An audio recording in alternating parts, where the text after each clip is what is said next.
Welcome back, everyone. In several places, the Quran challenges people who doubt its divine revelation. We commonly hear Muslims repeating such challenges.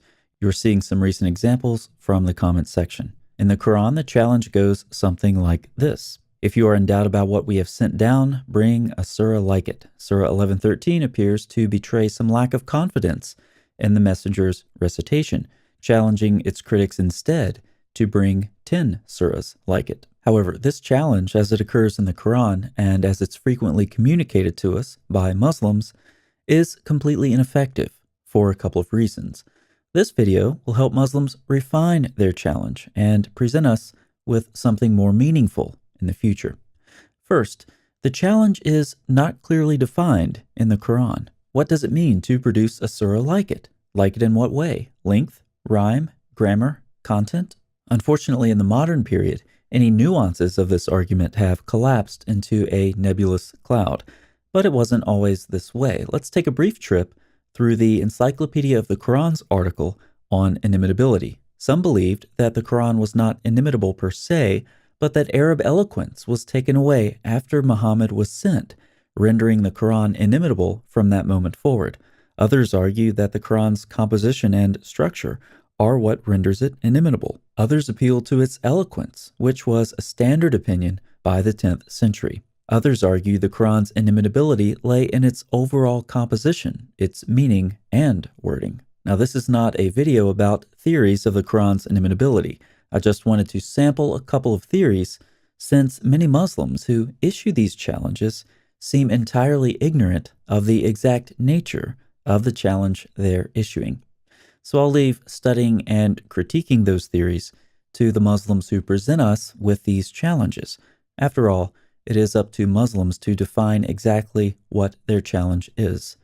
Second, the Quran has already given the outcome of the challenge. If you do not do this, that is, bring a surah like it, and you will not do it, and then again, humankind and jinn could not even work together to produce something like the Quran. So the Quran issues the challenge and predicts the outcome. At this point, Muslims have two choices. First, they can believe the outcome that the Quran predicts. They can believe that nobody can bring a surah or 10 like it. Therefore, in a clear example of circular reasoning, they can conclude the Quran is inimitable because it says it is. But since they're already predisposed to the outcome, the challenge is meaningless. What about a second option?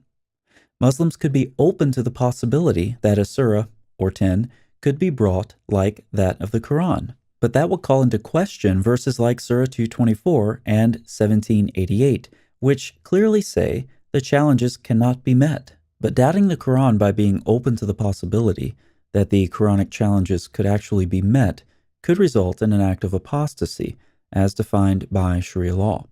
Therefore, since the Quran gives the outcome of its challenge verses, it either renders the challenges meaningless with its foregone conclusion, or entails Muslims risking acts of apostasy. A third difficulty is that the Quran borrows from many prior sources.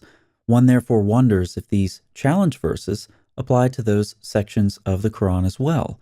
It makes little sense to borrow material from a prior source and then challenge others to produce something like what was borrowed. Fourth, the challenge seems inherently subjective. The fact is that many find reading the Quran or listening to the Quran to be a difficult experience. They see and hear nothing miraculous, certainly nothing worth trying to produce something like it.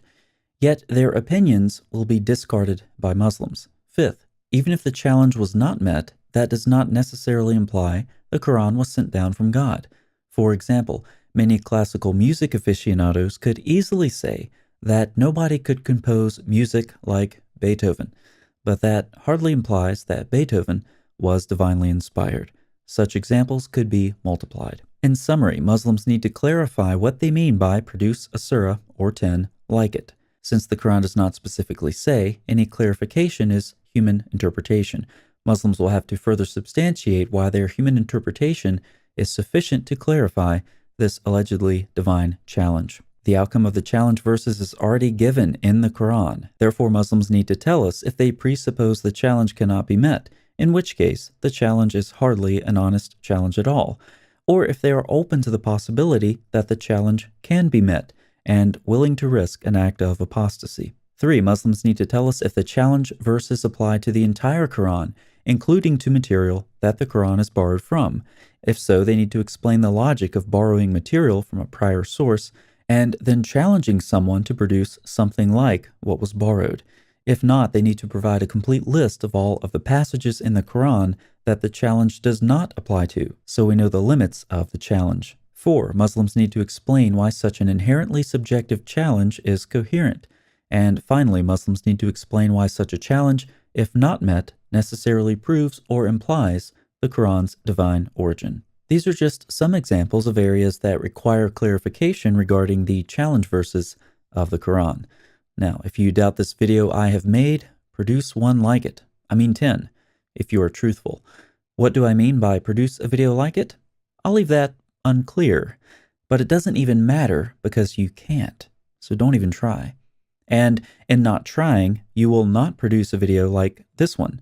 And in not producing a video like this one, you'll prove you can't meet my challenge. That's what we call a win-win. By the way, if you're curious about what material the Quran borrowed from, here are some examples. Also, check out the pinned comment for more. Thanks for watching. I'll see you next time.